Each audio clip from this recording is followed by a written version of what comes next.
Bonsoir les amis, bienvenue dans ce nouveau numéro d'Objectif Russie. Aujourd'hui, on va vous parler de la troisième sélection du groupe F, la sélection suédoise. Après l'Allemagne, après le Mexique, place à la Suède qui se déplace au mondial sans. Mais alors là, c'est une énorme surprise. On le savait bien sûr depuis les derniers matchs de qualification sans Zlatan Ibrahimovic. Sera notre invité dans cette édition d'Objectif Russie, l'ancien international tunisien Aladé Jaïdi, mais également d'autres joueurs de la sélection tunisienne qui vont évoquer la participation de la Tunisie lors du prochain mondial.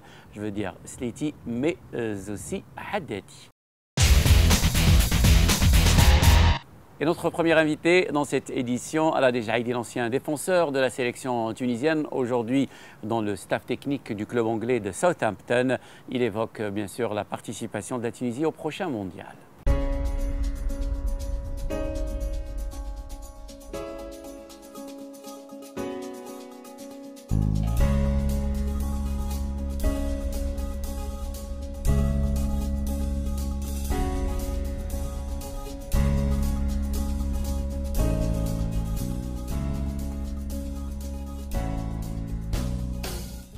Je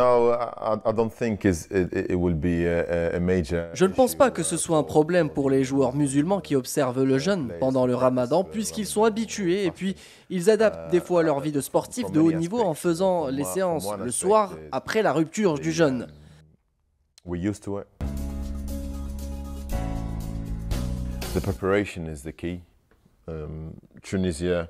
La préparation, c'est la clé. La Tunisie a l'habitude de participer à la Coupe du Monde. Ce sera son 5e mondial, mais la Tunisie qui brille en Coupe du Monde, ça, on ne l'a jamais encore vécu.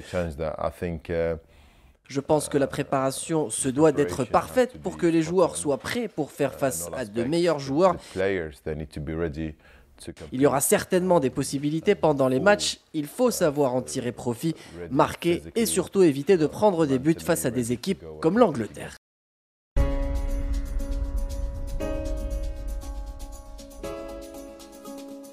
À la Tunisie qui espère aller bien sûr très loin dans cette compétition, qui espère passer un tour pour la première fois lors de cette 5e participation à la Coupe du Monde.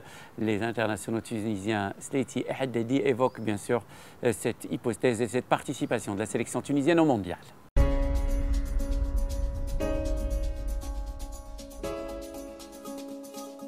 Donc les ambitions de la Tunisie, je pense qu'aujourd'hui, c'est de montrer une bonne image parce que la Coupe du Monde est une grande vitrine dans le monde entier. Et la Tunisie, ça fait un petit moment, ils n'y étaient pas, ça fait 12 ans. Et aujourd'hui, bien sûr, au niveau compétitif, on aimerait passer le 2e tour, ce qui serait une première pour notre pays. Mais au-delà de ça, c'est de montrer vraiment une bonne image. Je pense qu'on a de bonnes choses à montrer, on est une très bonne équipe qui joue bien au football. Donc voilà, je pense que ce statut nous va bien. Voilà, à nous de créer une surprise. On joue l'Angleterre et la Belgique les 2 premiers matchs.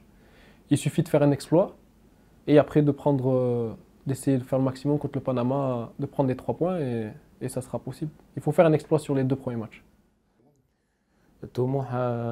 Nous allons en Russie avec comme objectif majeur apposer l'empreinte tunisienne à cette édition.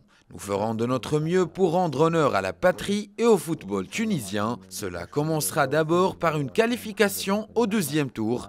C'est une mission assez délicate, mais comme vous le savez, rien n'est impossible dans le monde du football.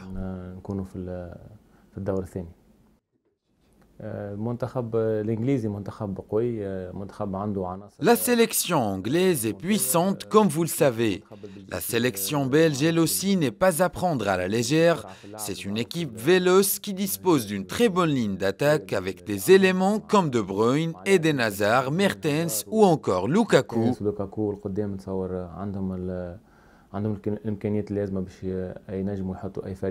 C'est une sélection très agressive face à laquelle on devra chercher l'exploit.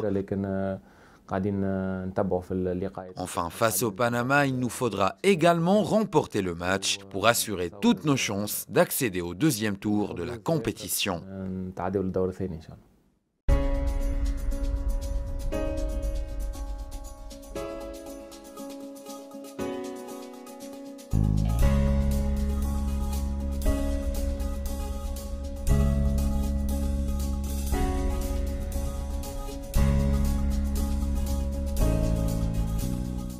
La sélection qu'on vous présente dans cette édition d'Objectif Russie est la sélection suédoise. La Suède qui se présente en Russie sans Zlatan Ibrahimovic, écarté depuis les éliminatoires de cette Coupe du Monde 2018. Je vous laisse avec cette fiche de présentation de la sélection suédoise.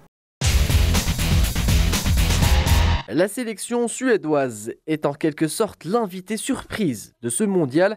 Les Scandinaves se sont qualifiés depuis les barrages après avoir sorti l'Italie, grande habituée de la compétition. Mais avant de créer l'exploit, la Suède a pris part aux éliminatoires dans un groupe comprenant la France et les Pays-Bas, deux nations qui partaient favorites pour s'inviter en Russie. Et si les Bleus ont réussi à finir en tête de ce groupe A, les Suédois ont bataillé pour finir deuxième devant les Hollandais. En 10 rencontres, la Suède s'est imposée à 6 reprises contre un seul match nul et 3 défaites avec un total de 26 buts marqués. Relancés dans les barrages de la zone euro, les Suédois ont pris tout le monde à contre-pied en envoyant la Squadra Azzurra au tapis. À la clé, une victoire 1-0 à domicile contre un nul vierge en Italie. En l'absence de Zlatan Ibrahimovic et de Kim Källström, c'est Marcus Berg qui sera en charge de pousser les siens à aller de l'avant pour cette 12e participation à une phase finale de Coupe du Monde. Berg apporte sa puissance, son panache et son réalisme à la pointe de l'attaque suédoise. Le joueur d'Al Ain a fait mouche à 8 reprises sur la route pour la Russie pour contribuer grandement au retour de la Suède en Coupe du Monde après avoir raté les 2 dernières éditions. Jan Andersson est un technicien très expérimenté qui s'est fait connaître en menant l'IFK Norrköping au titre de champion de Suède en 2015. Nommé à la tête de l'équipe nationale avant l'Euro de 2016, il a rajeuni le groupe avant de remporter un succès historique sur l'Italie en barrage de la Coupe du Monde. Un entraîneur qui a su prendre en main une équipe à première vue orpheline de sa star Zlatan Ibrahimovic pour en faire un véritable groupe taillé pour faire douter les meilleurs. Dans un groupe qui comprend l'Allemagne championne du monde, le Mexique et la Corée du Sud, la sélection suédoise devra batailler pour retrouver les 8e de finale. Et si la tâche s'annonce compliquée, les compatriotes d'Emil Forsberg peuvent s'appuyer sur des certitudes après avoir sorti 2 géants du football mondial que sont les Pays-Bas et surtout l'Italie. Des performances qui font de la Suède une sérieuse prétendante à la qualification pour faire vibrer un peuple qui attend toujours un exploit depuis 1958, date durant laquelle les Suédois avaient atteint la finale de la Coupe du Monde. La Suède qui va se disputer cette 2e place qualificative dans ce groupe F, derrière l'Allemagne, avec le Mexique, mais aussi la Corée du Sud qu'on va vous présenter dans le prochain numéro d'Objectif Russie et sera notre invité, le 3e gardien de la sélection marocaine, Reda Tiagnauti. Ciao les amis.